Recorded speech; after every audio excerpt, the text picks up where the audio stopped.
नमस्कार, मैं अरविंद शर्मा तावली। इस समय हम भिंड जिले में भूमि सरकार के मंदिर पर आए। इस समय हम देवी जी चित्रलेखा जी के पास मौजूद है। देवी जी से हम जानना चाहेंगे, सबसे पहले आप चंबल की धरती पर आई हैं, कैसा लग रहा है यहाँ?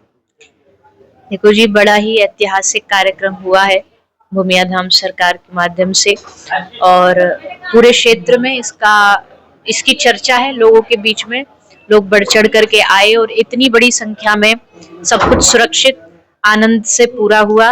तो मेरी पहले तो बहुत बहुत शुभकामनाएं पूरे क्षेत्रवासियों के लिए कि आपने इस कार्यक्रम को इतनी ऊंचाइयां प्रदान करी, और आप सब ऐसे ही सत्संग से, दरबार से, पूज्य महाराज श्री से जुड़े रहें और ऐसे ही कथाओं का, सत्संग का आनंद लेते रहें। महंगाओं की धरती पे चित्रलेखा जी की पहली बार कथा हो रही है, और वो भी पहली बार स्त्री कर रही है। तो अभी तक पुरुष तो आए थे, अनुद्धाचार्य आए, लेकिन आप एक स्त्री कर रही है, महिलाओं के लिए कुछ संदेश दे के जा रही है।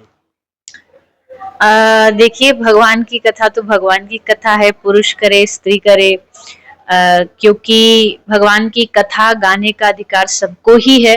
और आज बड़ी खुशी है इस बात की कि इस विषय को सब लोग समझ रहे हैं। और ये वो देश है यत्र नार्यस्तु पूज्यन्ते रमन्ते तत्र देवता। यहाँ माताओं का, बहनों का, नारियों का सम्मान किया जाता है, और इतिहास में बड़ी विद्वान नारी हुई है। और आज उसका परिणाम ये देखने को मिल रहा है कि बेटियां जो हैं खूब पढ़ लिख रही हैं, आगे बढ़ रही हैं, और इसको हमारी सरकार ने भी खूब प्रोत्साहित किया है, बेटी बचाओ बेटी पढ़ाओ। तो कन्याएं बचेंगी, कन्या आगे बढ़ेंगी और पूरे देश का नाम सबसे पहले आपने जो कथा शुरुआत की, तो कथा का फील्ड ही आपने क्यों चुना? नहीं, देखो, बनने का तो एक ये विषय था कि बचपन से कथा शुरू कर दी थी, तो कोई ऐसा विचार विमर्श करके, प्लानिंग करके कुछ नहीं किया। लेकिन अच्छा रहा कि भगवान ने बचपन से ही ये बात मन में बिठा दी कि मेरा जन्म इसीलिए हुआ है, और इससे अच्छा क्षेत्र हो क्या सकता है कि आप अपना भी कल्याण कर रहे हैं और साथ साथ में जो आपको सुन रहे हैं उनका भी कल्याण हो रहा है। लोगों के मन में एक शंका रहती है कि क्या भगवान हैं, तो लोग भक्ति के मार्ग से दूर भटक रहे हैं। नहीं, आप बोल पा रहे हो, मैं बोल पा रही हूँ, ये सब इसलिए हो पा रहा है क्योंकि हमारे भीतर आत्मा है और आत्मा परमात्मा का अंश है। तो अगर आप भगवान को चैलेंज करते हो या कहते हो भगवान नहीं है, इसका मतलब आप अपने अस्तित्व को मिटा रहे हो।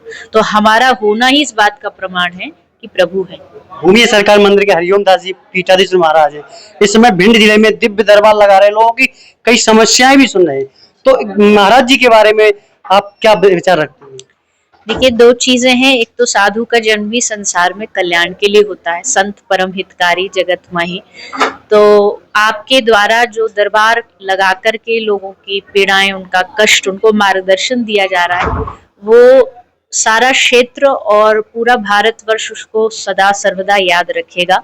और आपके द्वारा ये जो सेवाएं चल रही हैं, निरंतर 7 दिन यहाँ चल रही है, और इसके अलावा भी आप हर एक व्यक्ति को जो उनके पीड़ाओं को समझते हैं। तो महाराज श्री के सानिध्य में प्रथम बार आगमन हुआ। पूज्य महाराज जी का बड़ा सहज स्वभाव है, बड़ा विनम्र स्वभाव है, जो एक संतत्व में होना चाहिए। बस ऐसे ही आप समाज का कल्याण करते रहें, यही मेरी महाराज जी के लिए शुभकामनाएं। तो ये थे देवी चित्रलेखा जी, जो राष्ट्रीय संत है। भिंड जिले में प्रथम बार उनका आगमन हुआ है, लेकिन पीठाधीश हरिओम दास जी महाराज महंत के द्वारा यहाँ भव्य कथा का आयोजन किया गया। इस कथा में लाखों लोग एकत्रित हुए। फिलहाल आप इस कथा के बारे में, महाराज जी के बारे में क्या विचार रखते हैं, कमेंट्स में आए जरूर दीजिए। ग्राउंड जीरो पर रिपोर्ट देखने के लिए सब्सक्राइब कीजिए सावधान हिंदुस्तान और देखिए आपकी ग्राउंड की खबरें अरविंद शर्मा ततावली के साथ।